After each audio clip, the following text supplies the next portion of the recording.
And we are live. So I'm just gonna jump in because I know you have a bunch of fans that probably saw that and are just waiting in there.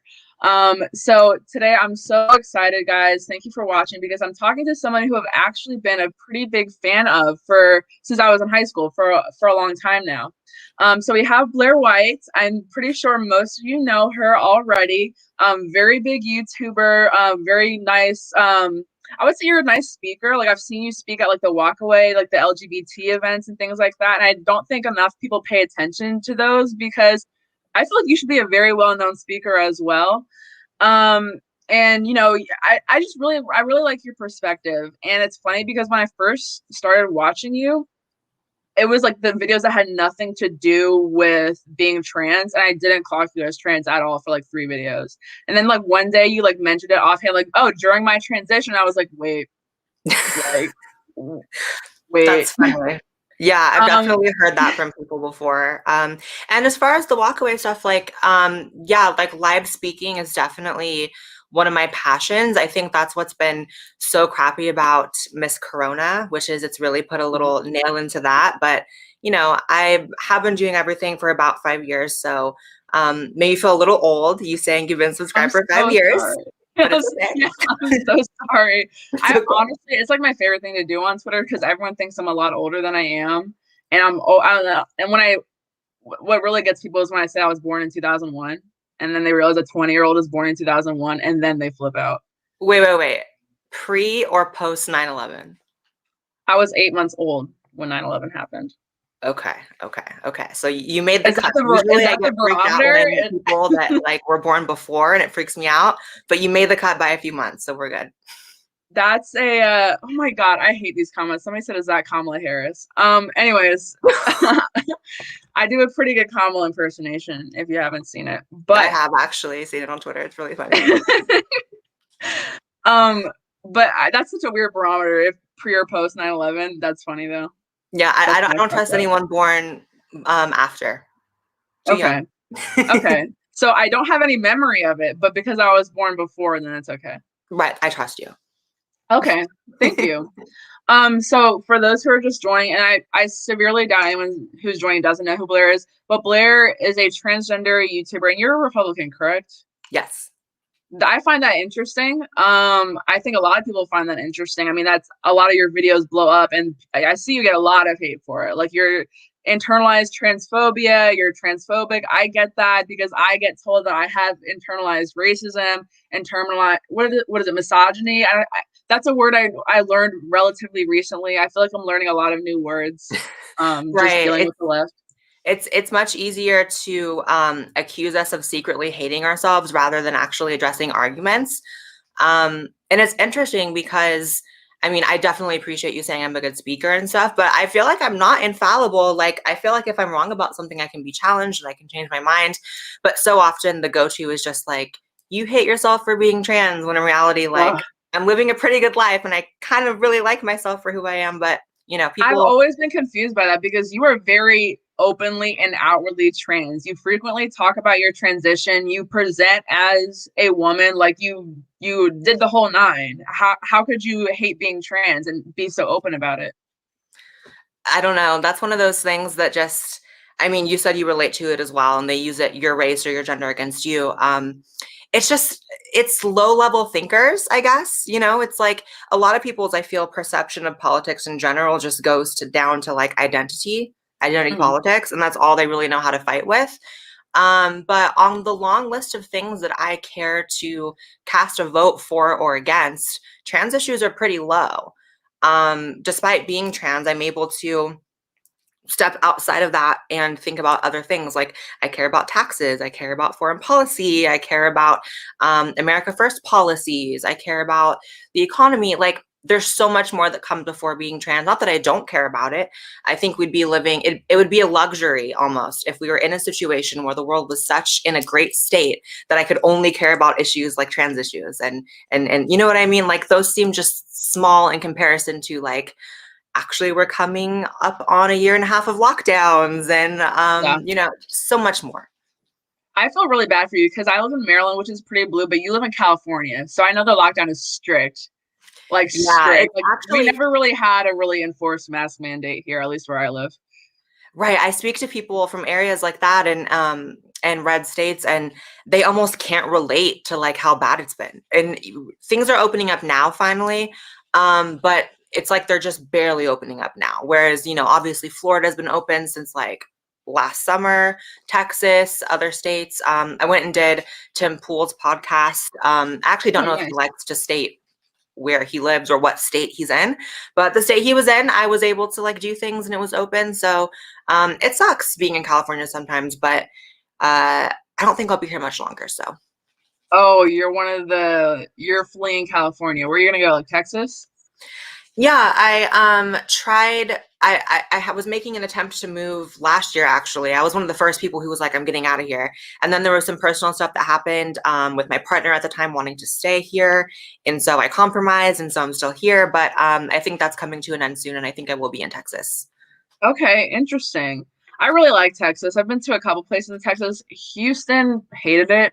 I don't recommend Houston or really any of the cities, but I'm like from the city-ish. Like I'm from right outside DC, but I just really want to get out of here too. It's the swamp, literally. It's really bad. Yeah. Um, but into the trans issues that we said we were going to talk about. Okay. So I know you've already seen at least some of my stuff on the transgender athletes in women's sports or girls sports as it pertains to high school, which is like my most recent issue, because Biden's new executive order that came out in January basically had very vague wording in it that was allowed for people to, and this is in high school, allowed for children to compete and use the locker rooms how they identify as. And I took issue with that. And of course, I got their usual backlash. You're transphobic. You hate trans people. You're homophobic. You're anti-LGBT. All of that. All of that. And I wanted to know your opinion on it. And I know generally, but I wanted to hear more in depth. Like, is this a real concern? Is this a real issue? Is it a right-wing talking point? And is it transphobic to say, I don't think that people who are born biologically male should compete with girls? I don't think it's transphobic at all. I think that I have seen a lot of your stuff on Twitter and the videos you've done, and I think they were really well done. I think that you've stated yourself wonderfully on it, and you really mirror how I feel as well, despite being trans. And it's so funny because when I state an opinion, like I don't think that trans women should be in women's sports generally. I think that there are a few exceptions if someone, and I don't agree with transitioning pre-puberty, but if it happens, it's less of a gripe for me than like someone who has never transitioned or transitioned late in life doing it. I think that's a little Mhm. different. But in general, I am against trans women in women's sports. And so people think that I'm somehow shooting myself in the foot as if I'm going to be some athlete or something. I'm not. It's just about, again, being able to remove yourself and remove your own emotions from the topic and say, this is what is objectively true. It's really not one of those issues where there is a ton of gray area. When you are biologically male but transition to a woman, there are certain things that in regards to your physiology that do start to mirror or resemble that of a biological woman. You do have muscle mass lost, but you can't Mhm. change your bones. So, your wrists are still thicker. Obviously, that matters in sports like MMA fighting. You have the Mhm. famous MMA fighter Fallon Fox, who I was gonna bring that up. broke Yep. a woman's skull within seconds of being in the ring with her, which And I bragged don't about it on Twitter after. I saw that she bragged about it on Twitter after, saying, "Yes, I will punch any turf," as if the disgusting. woman that she fought was even a quote unquote turf. Again, another name I've been called frequently. Right. Oh, Um, well, that's funny because I get called a TERF as well. And for people who don't know, a TERF is a trans exclusionary radical feminist, which is funny because I'm not a feminist and I'm trans. So how can I be trans exclusionary and how can I be a feminist when I'm not a feminist? and that's how I respond. I'm like, well, I'm not a turf because I'm not a feminist, and I have Right. literally, I've never had a problem with a trans person in my life, and it's so crazy, like the level that you have to be at to not be transphobic is so high, because I just thought that to not be transphobic, you don't hate gay or you don't hate trans people. You let them transition. You let an adult do what they want to their body. You don't discriminate against them. I don't do any of those things. I'm very pro letting anyone do whatever they want to their body. Go transition. I have no idea what it's like to have gender dysphoria or, you know, go through any of those issues. So who am I to say that legally you can't do that or morally you can't do that? Right. But you can believe all that and still be transphobic to them if you believe that men and women are different. And Right. that's just It's insane. this is a problem that's gotten worse and worse over the years. There is this incessant push for like blind ideological allegiance to every small facet of LGBT ideology. Like every tiny facet that you can find under any unturned stone within the ideology, you have to follow, whether you are able to keep up with it or not, because let's face it, it's always changing month to month. There are different rules for how you're supposed to speak about LGBT issues, treat trans people, treat non-binary people, all of that. And so, yeah, there are people like yourself who are supportive of people living their lives how they choose. But there's this funny thing about living your life how you choose. It's not supposed to impede on other people, right? Exactly. So if you're a trans woman and you're an athlete, I think that's amazing. I'm fairly athletic. I go to the gym. I'm in good shape and all that. But I know that if I were to get into some sort of like physical altercation with a woman my same height and weight, I could probably take her out a lot easier. And that just is what it is. And I'm not some huge burling person. You're I'm a small small, person. right? I'm a small person myself. I'm Yeah. 5'5", 120 pounds. But if I were to like have to compete against a 5'5", 120-pound woman, I would probably have a great advantage. And that's just, again, being able to remain objective about it.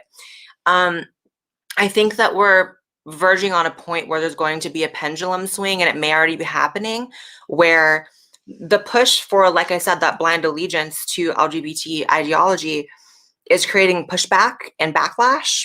It's going too far because now people are going to start being hateful and outright discriminatory.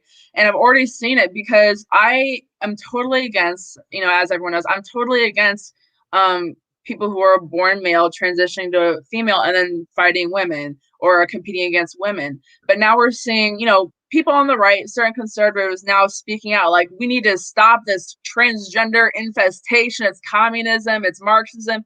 I'm just like, guys, there's no need to be hateful, but it was predictable how the pendulum would swing back that way. And that's what sucks, because I think that so often, and I think about this a lot, so often individual, hardworking, normal people get caught up in these ideological battles. And what I mean by that is, if your only perception of trans people or LGBT people are the angry people on Twitter and the people that make great clickbait because they look crazy and they're saying crazy things and they're outrageous, and they're radicals, right? Like, you're not going to have an accurate depiction of who that group really is. And it partly is our fault, because a lot of trans people are just normal people that want to blend into society rather than stand out. That's actually the typical goal of transitioning, is to blend in, not stand out.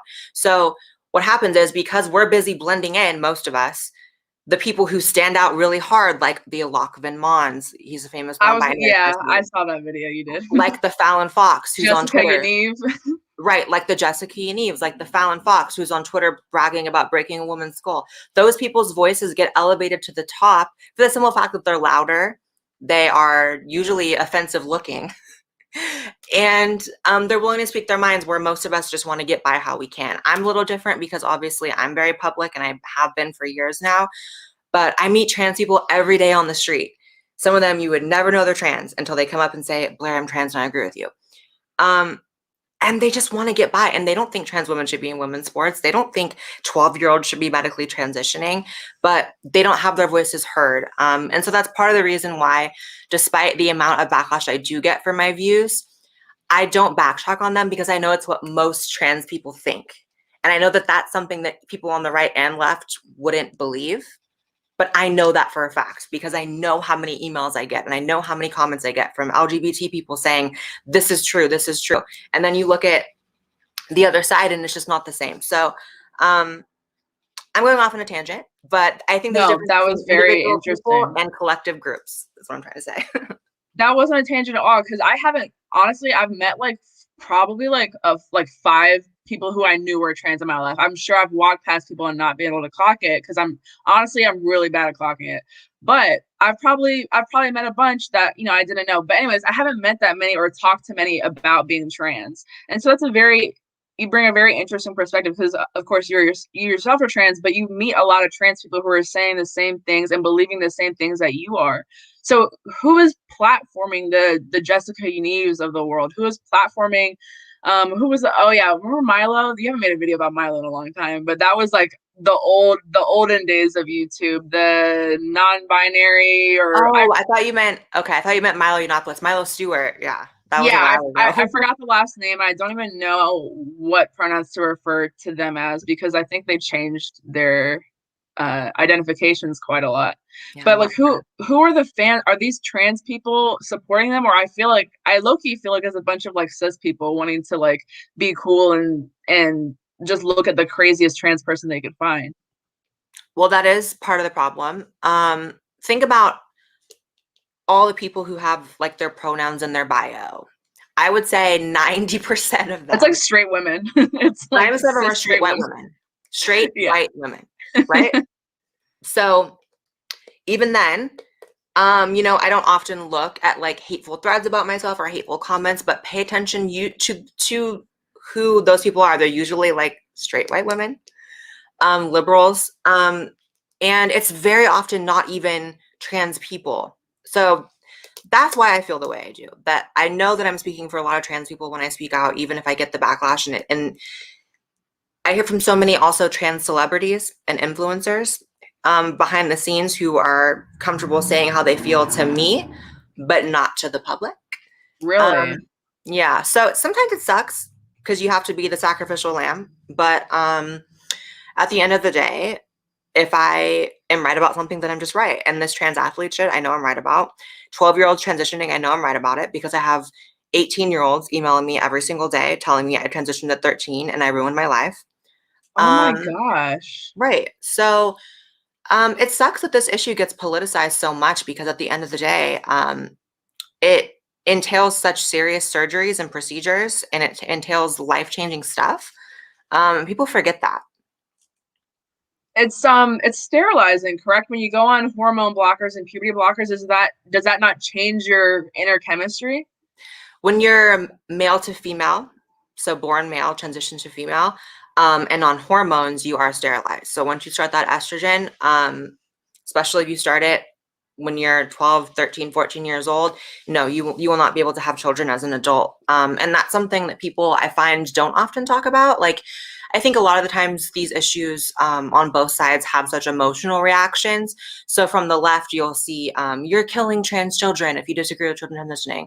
And from the right, you'll see you're corrupting young children. And it's interesting because the truth is always somewhere in the middle. The truth is, there are people who know they're trans at a very young age. I was one of them. But that doesn't change the fact that I was not ready to transition at 12. That doesn't change the fact that if I would have transitioned at 12, it would have taken away my right to decide if I want to have a child as an adult biologically. And so they're very serious things to consider. And we're verging on an era where people are getting thrown on puberty blockers and hormones so much easier than ever before. It used to be such a rigorous process to get there. And a lot of trans activists complained about that because they said people aren't able to get on them when they need to. Well, guess what? Now it's pendulum swing always. Now we're at a point where too many people are getting on them and it's ruining young kids' lives. All young kids? No. Some young kids, absolutely. And I've emailed those kids on my channel. I've emailed 18-year-olds. I emailed a female to male trans person who ended up realizing she was actually just female. And her voice was permanently extremely deep from the testosterone, Oh, cannot reverse whoa. it. She had a ton of bodily changes. And so you can't do that, you gotta put some safeguards in place to make sure that if you're on these medications, you understand how life-changing they are, how permanent they are in some aspects, and how, you need to be careful. I see it all the time too because now I'm on TikTok all the time, all day, every day. I waste so much time on there. But there's these for some reason I get a lot like a I feel like a disproportionate amount of trans people on my For You page, which is fine. I find it interesting to see people talk about their stories. But I've also seen like multiple, probably like five detransitioners in the past week just come on my page, and they share very, very heartbreaking stories of transitioning at a very, very young age. And I wanted to ask you, because I have no experience with puberty blockers. I barely understand. Is it when they want to get on it so they have time to decide before they get on puberty if they want to fully transition? Is that mainly what it is?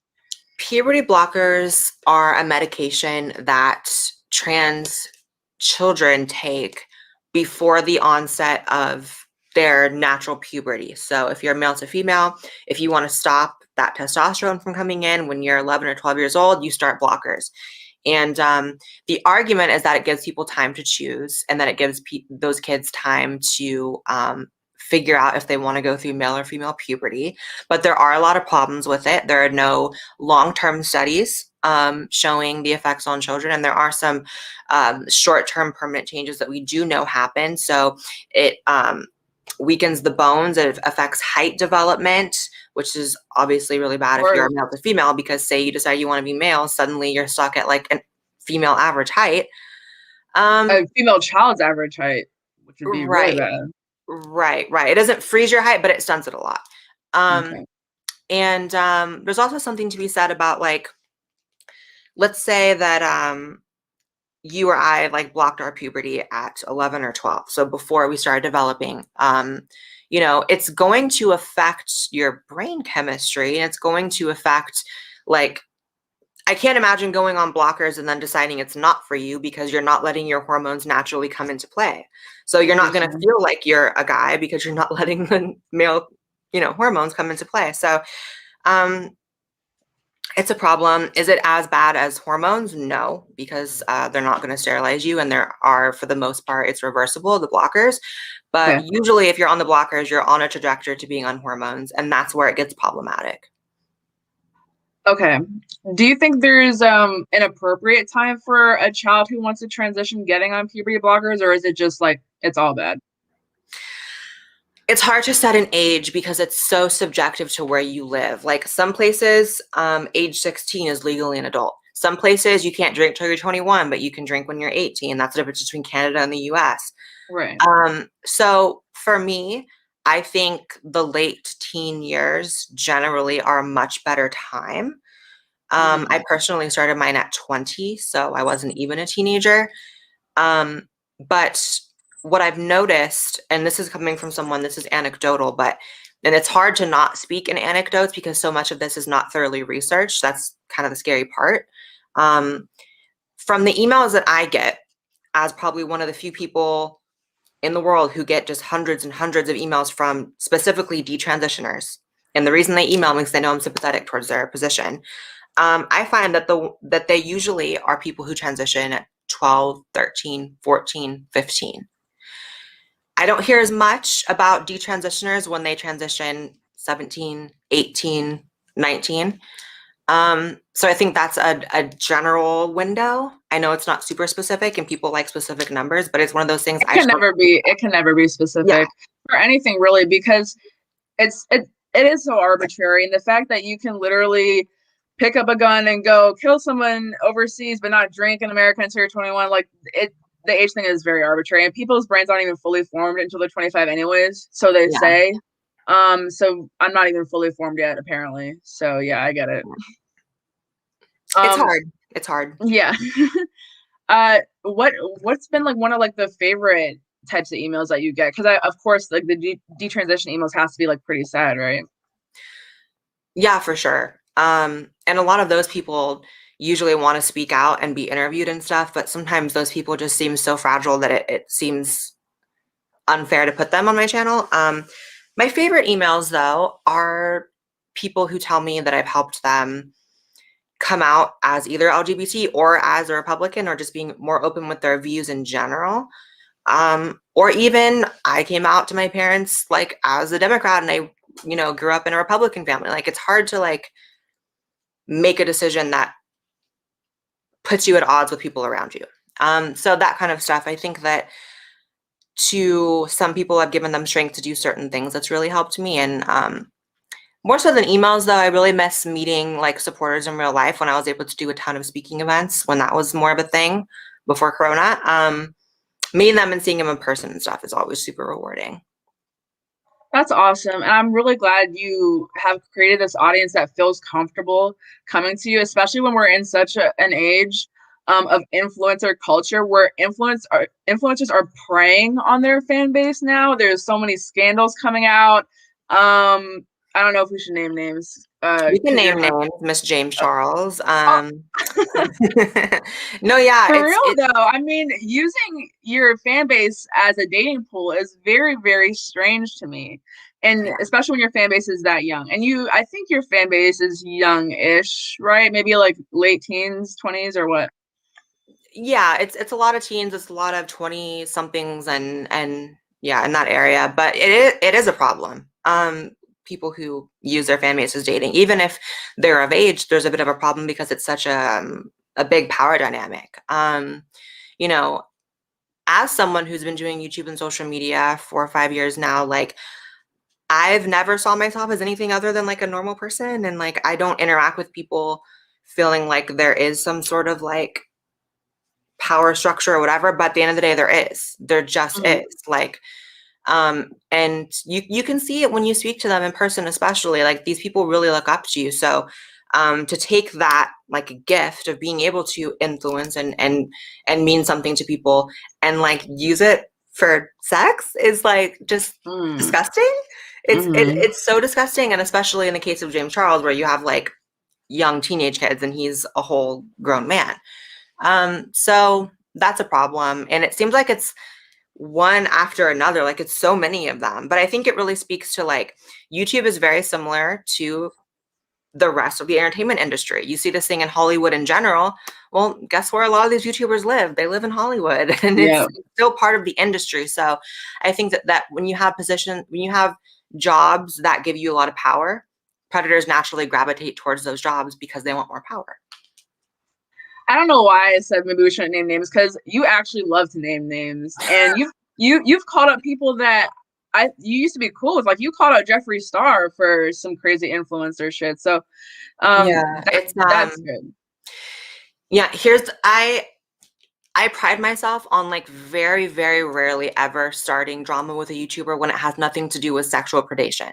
When it has to do with sexual predation, I'm a big fan of naming names because As you should. if people didn't name James, he would still be doing what he's doing. He'd probably be Snapchatting some 14-year-old boy right now, like as we speak. uh, Yeah. so I'm really not a big fan of starting drama, but I don't really see that as drama either. I see that as like important shit. Yeah. I did want to read a couple comments because I've been kind of ignoring them the whole time because this conversation is very interesting. But I'm gonna read a couple super chats. Maddie, thank you for the super chat. Hi, Olivia Blair. Thanks so much for everything you do for LGBT people who think differently. I spent so long thinking I was crazy. That's a really nice Thanks. comment. Thank you. I completely relate. Just again, like the racial aspect of it.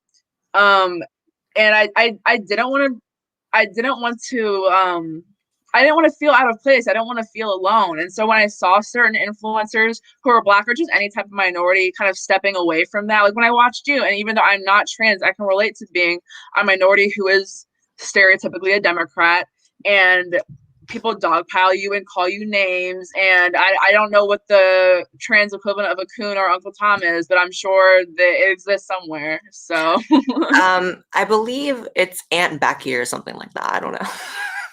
Becky. I think I've heard that. I don't know. People call me all kinds of crazy shit, but yeah, that's one of the aspects. You know, he said he felt like he was going crazy. That is one of the hardest parts about stepping out and speaking against the pact because you alienate yourself and you lose a lot of friends. 98% of the friends I had prior to starting my YouTube channel, I don't have them anymore. There's only a few that I have left. So Really? yeah, and I have new friends now and better friends now, and I've made so many amazing connections. I wouldn't change it for the world, but you find out who your real friends are for sure. I'm kind of obsessed with some of the collaborations you've done. When I saw you did that podcast or interview with Trisha Paytas, I mean, she's my problematic fave. I know people are gonna hate me for saying I like her, but I love her like a lot. And that was just so interesting to me because I've watched both you guys since I was pretty young. So that was just very interesting. Who are some of like your favorite friends you've met, like, through YouTube and being, an online celebrity and all that? Well, I definitely like Trisha. I've always liked her stuff. So it was really cool when she reached out for me to do her podcast. Um, and number one comes to mind is Jacqueline Glenn. I was a bridesmaid in her wedding, and she's I a saw YouTuber. that. Right. And what's really great about her is that we have such different political views. We're pretty much polar opposite politically, but I love when you meet those friends where it doesn't matter. Hmm. And she's one of those people, and always been so loyal to me online. Despite being politically different, she's never joined any crazy weird dog piles, and I've always been loyal to her as well. And I was her bridesmaid, like I said, so definitely Jacqueline. Jacqueline, Trisha. I like Calvin Guerra. So many people, and then there's so many people that aren't even YouTubers that you just meet because you're out there more. Hmm. I wanted to ask you, how was it doing the walkaway event? Because not super recently, back in like October, I think I did a walkaway event, and I really enjoyed it. And of course, this was during COVID and stuff, but it was in Illinois, so not California. But I do hope you do get to do that again if you did like it. Yeah, I've done a bunch of them. I've done all the LGBT town halls. We did a big LGBT debate. It was like right wing LGBTers and left wing, and that was really great. That's on YouTube. People can search that up if you want to watch that. Um, I love it. I really love public speaking. Like I said, it's such a different energy, and it's so personal that I think that sometimes, and I'm sure you can relate to this, sometimes when you're shouting into the ether, known as the internet, people can become screen names and numbers can become numbers. Yeah. But it puts things into perspective. Like you can have a million views on a video, but for some reason it's like so much more electrifying and intense to have like 100 real people in front of you. Hmm. So yeah, I'm really appreciative that I've done so many of those events, and definitely going forward, I'd love to do more. Yeah, I miss Brandon because I know he got kind of arrested and everything. So that really sucks. See, you just said kind Hopefully of he's done with arrested. it. Yeah, well, I didn't want to. I don't Yeah, yeah. know. I don't think he's in custody right now. I did speak to him a little bit ago, but he couldn't say too much. So I really don't know exactly what's going on with him. But I hope he's okay. Just to go through a couple more super chats. Thank you, Ricky. $100. That's a lot. Why would you do Nice. that? I don't deserve that at She all. said, "Why would you do that?" Oh, well, I get so confused when people give me super chats. I'm just like, what am I doing that you want to pay me for? But I appreciate it. I love you. Thank you, Ricky. Thank you, T, just showing some love to the channel. I appreciate you. I saw an interesting question somewhere down here. Oh, here we go. Hey, Blaire and Olivia, this is a question that I think is more important now more than the sports and pronoun situation. Your thoughts on some people on the right pushing for social conservatism in the GOP? Do you want to answer that? Sure. I think that it's everyone's right to push for whatever way forward they see is the correct one. But I don't think it's the most tactful. I think that one of the, not even one of the, I think the biggest reason that the right is in the state that it's in currently is they've lost the culture war and they've lost the culture battle. They have no footing in culture whatsoever. And Mm. I think that the smartest way forward is promoting a more secular version of conservatism. Um, and I think that if we don't, it's just going to be an uphill battle, and it's going to be just down from here. I don't think that there's really any place in the new, and I know it hurts a lot of social conservatives to hear it, but I think that you really should salvage what you can of that while entering the new world to an extent. I don't think it means compromising on everything at all, but I Hmm. think sometimes the right is so glued to like old, very traditional social conservatism that you're not speaking to the newer generation. And at the end of the day, the older generation's dying, literally dying, like actually croaking. And you have to find a way to speak to the newer generation. You're not going to do it with hardline social conservatism. You have to adopt some sort of hybrid between secularism and old social conservatism, because there are such gems within social conservatism that I agree with. But I Hmm. think that oftentimes it's so rigid that it doesn't translate to everyone's life. Exactly. It's that's a perfect way to describe it. It's so rigid. And I got called out for this on Twitter by Jenna Ellis, who was pretty big in the Trump administration, because I tweeted, why is the GOP still have up on the website a stance against gay marriage? Why? It's done. It's a done deal. It's not reversing. Gay people exist. They're going to get married. Like, deal with it. Just accept it. And she quote tweeted me and sent a bunch of really weird homophobic people to my page and saying, well, we're not going to abandon our conservative values. Like, we are not the left, blah, blah, blah, blah. I'm like, first of all, it's I just find it so strange, the need for the party that claims to be so like small government and liberty and all that to want to control people's lives to that extent. And where I see that Republicans can make great gains, and it's even in the youth vote, is don't become like all the way libertarian. I get that there's problems with the libertarian, especially the LP party the LP platform, but if you kind of emphasize and be more consistent on personal liberty and personal responsibility, and still have those America first values, because even though I have a lot of liberty leanings, I still am pretty conservative on issues such as immigration, but just try to have a little bit more nuance. But Yeah. that being said, feel free to push your social conservatism. I'm not for deplatforming anyone. I'm not for banning anybody who is a social conservative. But it's just not very palatable in the way that the GOP is currently doing it, and it's not going to win votes. It's just not, and I often find that it's pushed by people who like are very detached from culture. Like, it's pushed by the kind of people who like they just don't know what's going on in the world. Like, they just kind of don't. I mean, like, it's pushed by people who are very, Lauren Southern, who I like some what she's done, some what she hasn't done. But she said something that was kind of telling earlier, a few weeks ago. She said that facts don't care about your feelings, but conservatives need to remember that feelings don't care about your facts. Like it's two sides just always speaking past each other. And oftentimes the right just look like, just like, how do I explain it?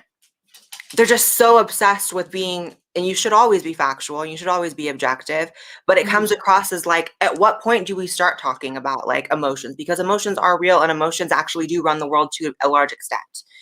And if it's about freedom, why would you be against gay marriage? If it's about freedom. Because it's not. Because Family Republicans values, aren't about it. children, having the same protections regardless of who their parents are, whether it's two men or two women or one man, one woman. And then also it's very cowardly for a lot of people to advocate for like ending gay marriage, because there's never actually going to be any legislation trying to make it happen, because they know it won't happen. It's almost just blind virtue signaling. Like, we have to include this as part of our platform. It's like, y'all are never going to do anything about it, so just stop talking about it. It's over. It's over. It completely is. And it's so funny to me how people literally vote based off of that still. They literally vote based off of who says they're against gay marriage or who says they're going to stop the LGBTQ gay agenda. Like, what legislation would you think what would you stop that? That reminded me of that one lady. I don't know if you saw that video, but she went to, I think, like the Democratic caucus in whatever state she was in, and she like showed some support for Pete Buttigieg until she found out that he was married to a man, and then pulled that support. I just thought that was so funny, because it just goes to show Democrats do that shit too. Yeah, and it's just silly. Like, it's just at a certain point, it's just silly. Like, the gays are gonna get married. No one's gonna stop them from being gay. And the only argument against it is religious, which religious arguments just don't go far with a lot of people. They go far with other religious people, but you have to remember, not everyone's part of your religion. Exactly. Another question. Actually, I was wondering this too. Do you still do your podcast? Yes, on my Patreon. Oh, okay. I have to go over there and check it out. Because I remember seeing like you announce it, and then I like kind of spaced on where it was, so I never got to enjoy it. It's more so an exclusive thing, like sort of like a give back to my supporters. So it's not something that I'm like putting everywhere. It's kind of like a special thing for the people who really want it. Okay, well, I really want it, so I'm gonna I'm gonna find it. Another super chat. Thank you so much. I appreciate you enlightening discussion. I feel enlightened. I feel like I've learned a lot because I didn't want to be factually incorrect when I was talking about like puberty blockers and things. So I'm glad you educated me that it's not necessarily sterilizing. You can reverse it. Um, and also sharing with me like the age of the people who typically become detransitioners. I guess is that offensive to say? I don't know. No, no. I mean, Okay. it's just true. Yeah, hormones are the thing that sterilize you. So, still bad, but yeah. I got that. One more. Blindly following any side is dangerous. Being true to oneself is important. Glad to see you both embody that. Thank you. And I've struggled a little bit with being blind on the right side of things too, and I had to kind of reel myself in a little bit because originally how I got big on Twitter was I posted a selfie of me in a MAGA hat, and that went like hella viral. Hella viral. I wasn't doing anything cool. I wasn't doing anything interesting really. I was just posting a selfie because I saw people posting selfies with a MAGA hat. And that went so viral. And then I got kind of sucked into this online political sphere of like very very hardcore MAGA, and I voted for Trump. I really had nothing against the MAGA movement, but I was so far into it. It was I ended up saying things and believing things that really didn't make sense. I only said those things because that's what everyone else was saying. And I remember specifically, and I have to apologize to him, but I remember specifically Justin Amash was very, very hated by the MAGA people because he was like the stereotypical like never Trumper Republican who later became a libertarian. He got a lot of hate for that.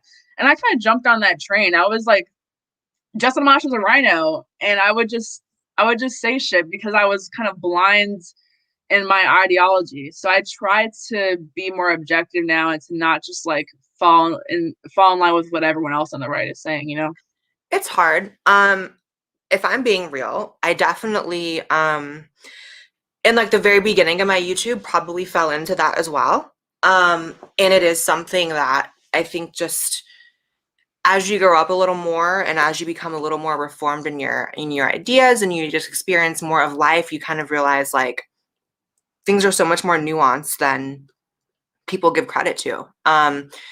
Like the fact that I'm trans and I'm a Republican, I think that kind of speaks to the fact that there's nuance and the fact that so many people have an issue with it. The fact that I'm like too right wing for the left and too trans for the right. Sometimes, like I find myself thinking that all the time. I'm like, I mean, you have obviously it's a bit different, but look at Caitlyn Jenner. You have her just getting lambasted from both sides. I mean, the tides are changing a little bit. I'm seeing a lot of people on the right opening up to her now that she's actually speaking her mind and her ideas and stuff. But it's like, if you do exist in that gray area and you acknowledge nuance and you acknowledge that there are things about both sides that are both incorrect and correct, you make a lot of enemies, a lot more enemies than if you just stick to every right-wing talking point or every left-wing talking point. That's the easy thing to do.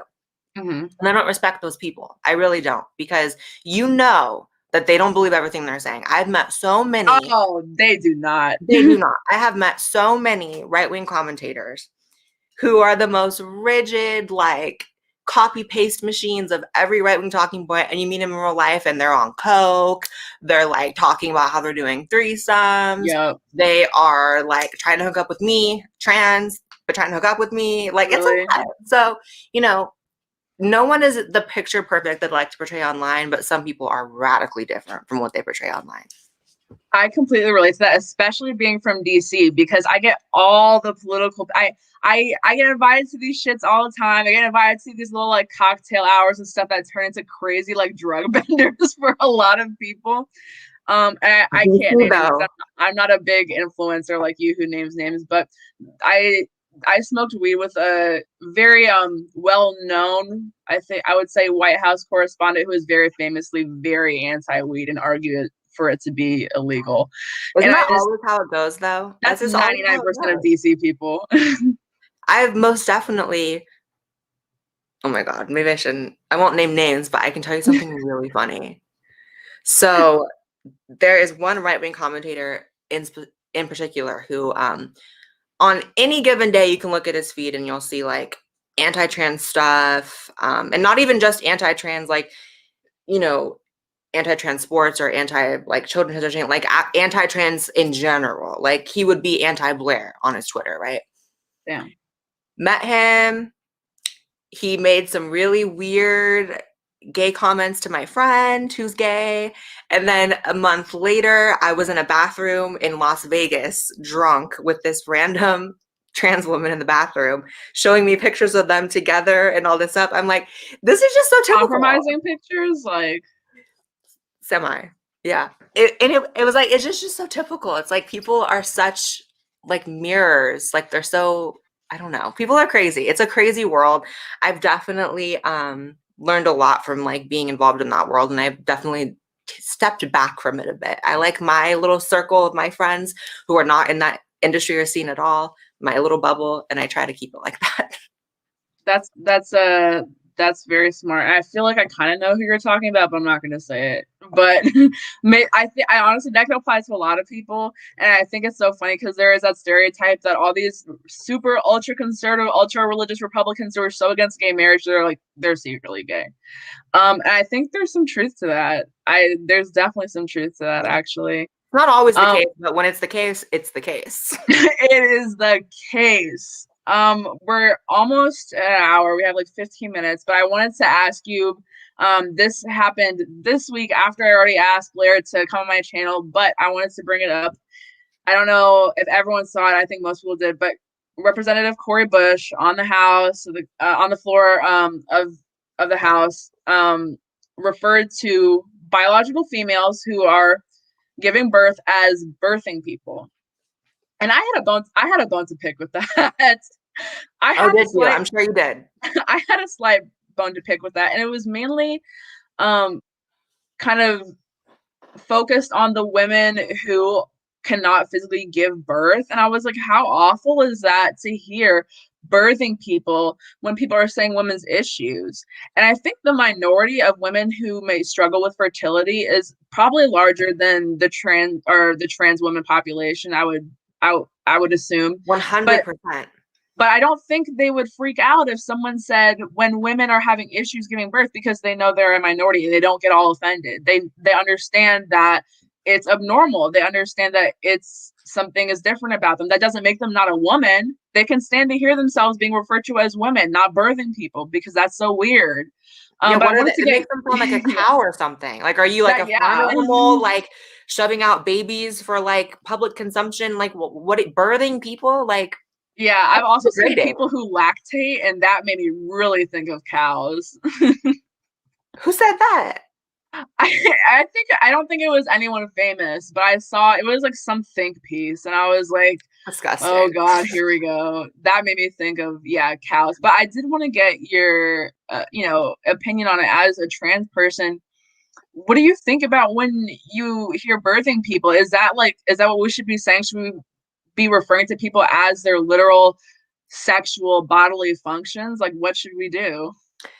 To me, it's the same as when you hear Latinx, when you hear men can bleed too, when you hear all this shit that no one asked for except for white liberals. This is some white liberal shit. This is not shit that trans people, women, anyone asked for. And it's interesting because these types of things are usually some of the only, for some reason, tend to like unify people on both sides that like, oh no, that's kind of stupid. At least it did with Latinx. I don't know about the birthing people thing, but I remember when Twitch made some kind of statement, including the word Latinx, and like right and left, everyone was like, this is stupid. No one asked for that. And I think they retracted it. I think no, it wasn't Latinx. It was women with an X. Woman yeah. It's just stupid, and it's also one of those, I think, like really cancerous examples of like online discourse and how it actually plays out in real life, because you can use all this PC language in real life and over Twitter and over text and all this stuff. But when you start saying it out loud, people start being like, huh? What?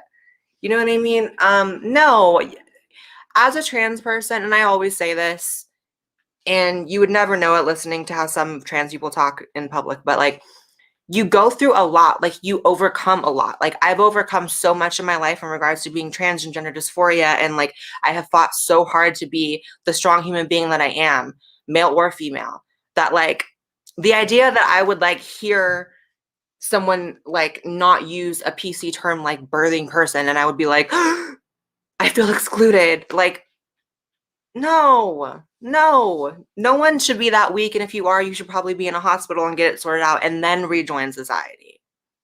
Exactly. I was really thinking about how, real everyday trans people react when they hear that. Like, did they love it? Did they hate it? Were they offended by it? Because I am not someone that gets offended very easily, but honestly, I'm a little offended at women being just demoted to their bodily functions. I get offended I for don't you. like that. I get offended for women when I see people referring to like cis women as like assigned female at birth or birthing people or like these gross technical terms that reduce them to their technical anatomy, or like it's just gross. And especially when it comes to like something as beautiful as being able to give birth, like there's such a sterilization of the culture right now, and it's very sickening, and it does not reflect like how real people talk. It does not reflect how we should be with each other.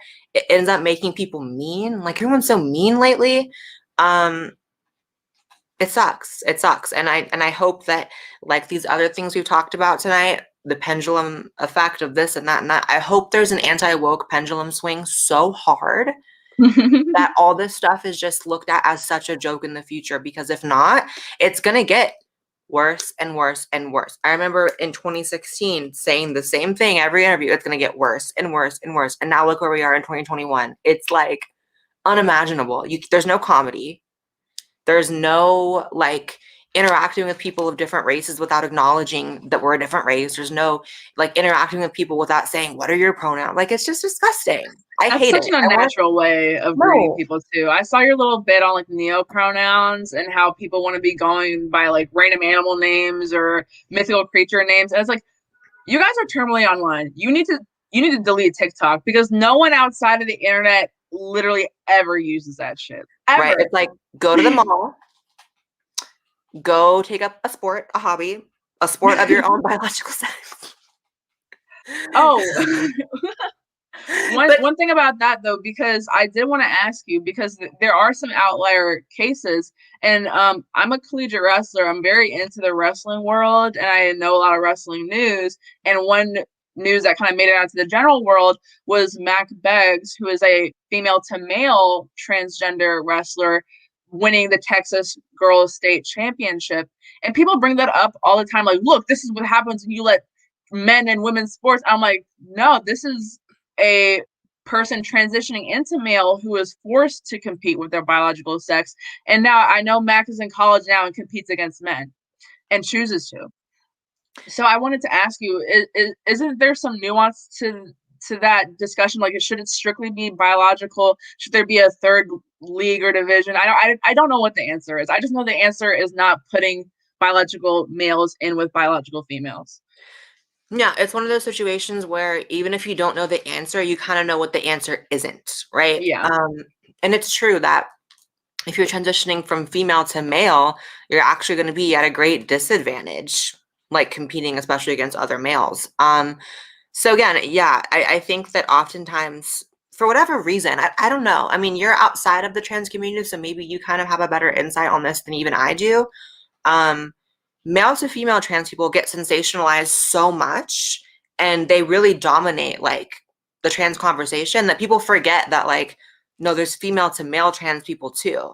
And that the arguments when it comes to things like trans sports and whatever, they don't really apply in the other direction. There's a lot of nuance that people don't know about. So I don't know why trans women get so much more of the spotlight. I'm grateful for I it think because it's hypersexualization a little bit. I think yeah. women in general are just hypersexualized and they get more critical on their appearance and things like that. And also, I don't know if this is true or not, but it's just my impression that trans women tend to be very, very vocal. Like the trans celebrities that I see, the trans YouTubers that I see, 9 out of 10 of them are trans women. I mean, Calvin Guerra is like the exception, but I just don't know of many who are very open about that. And I think a lot of trans men just like to pass and just, be calm about it. Like they're not they're not doing all this hyper masculine stuff. They're just trying their best to appear masculine. But I think a lot of trans women, and this doesn't apply to you at all, but a lot tend to be very, very hyper feminine to the point where it's almost like too obvious. It's like trying too hard, and then in return they get over sexualized, and you get a bunch of straight men commenting weird shit and blowing them up. That's just my outside opinion, though. Yeah, I think there's just like a lot more sensationalism around male to female. And like historically, if you look at like the earliest news articles and media pieces about trans, it's always like um, boy becomes a girl, and it's like, Yeah. woo. And then like trans men kind of fade in the back. I think maybe it is because they tend to like pass a lot easier when it comes to like testosterone. Like some of them, you just never know. You would never know. Um, yeah, I don't know what it is, but a lot of us are very like outspoken. I mean, I definitely meet the criteria of being hella outspoken, but But here's the thing, though, because I said this when we were before we were on live, but I've been watching Blaire since I was 15 and I'm 20. I've literally, the first video I watched yours, I think it was about the health at every size movement and how it was just like very damaging, and being morbidly obese is not very healthy. And I think I saw another video on like Black Lives Matter or something, like when it was like first becoming a thing. And I did not know you were trans until like the third video I watched. And maybe I'm bad at clocking people, but I just thought you were like, just appeared very feminine to me. And I think it cheapens transgenderism when I forget the person's name all the time, but you did the video on them, the non-binary person, or he appears very hairy and very manly. a Lockman. Yes, but wants people to call them she, her, but you don't put any effort to appear as a she, her. Like, I try my best to be respectful. I reminded my subscribers and followers in the previous video I did that you would be coming on and to keep it respectful in the chat. Like, I don't want to see and I warned you, I was like, this is not going to be Candace Owens on Dave Rubin. I'm not going to come at you saying I'm arguing with a grown man here. This is a grown man. Like, I try my best to be respectful. And I saw a comment like 5 minutes ago that was like, you should get Blaire to do Candace 2.0. I don't think Candace would like to talk to Blaire again. I don't know. No, she's had me blocked since that fateful day, and I've heard that Really? if you comment my name on any of her socials, she blocks you. So Interesting. I haven't spoken to Blaire in a long time, probably since October. But if I do speak to her again, I'll bring it up and ask if she wants to do a 2.0. it's okay. You do not have to ask. I'm totally cool with not doing a 2.0. No, that was one of those things. Like that was at this point, I think like 4 years ago, 2017, 4 years ago, almost. And it's like one of those standout moments that people ask me about. Like even people who meet me on the street, they'll be like, oh my God, I remember when you did this, and I remember when you did the Candace Owens debate. I'm like, that's one of the standouts for people. What was the premise of that? What did Dave tell you to, like, how did he market that to you? Like, how did he say you're gonna come on here with Candace Owens and she's gonna call you a man? Like, why'd you agree to that? It wasn't that. I would say, yeah, that would have been like, okay, I'm gonna be busy that day.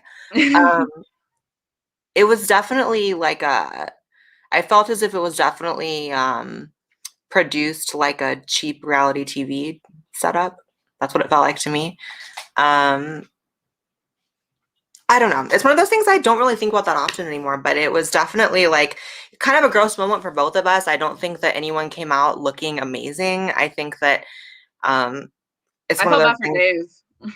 Huh? I felt bad for Dave. He was just sitting there. Yeah. I don't feel bad for Dave because Dave got a lot of views and it's what Dave wanted. Oh, okay. But yeah, it was just, I think, like an icky moment that everyone probably didn't want to happen except for Dave, but it happened. It is what it is. Yeah, that made me sad to see because that was back when I was like a super, super Candace Owens stan. And I watched that thinking like, why is she being so mean like that? I didn't like to see that. And after being a fan of you for some time, I clicked on the video being like, oh my God, it's like my two favorite conservative influencers together. Like this is great. And I watched, I was like, that was a little disappointing. And I felt bad for Yeah. everybody. It was just bad. Yeah. To this day, I can't tell you why or how it happened either. I just know that it did. It was odd.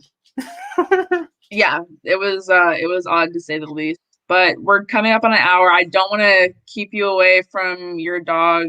I love your dog, by the way. I'm sorry, could you hear her? I feel bad. No. I just know that you're obsessed with her, and I love when she makes the appearance in the videos. I love the pink fur. I love it. Yeah, I'm a huge dog person. I can tell. But I just wanted to thank you so much because I know you're very busy and I really appreciate it. And I didn't want to give you the impression that I'm a crazy fan when I said like I've been watching you for 5 years. I was a crazy fan. I'm reformed. I'm just a normal fan.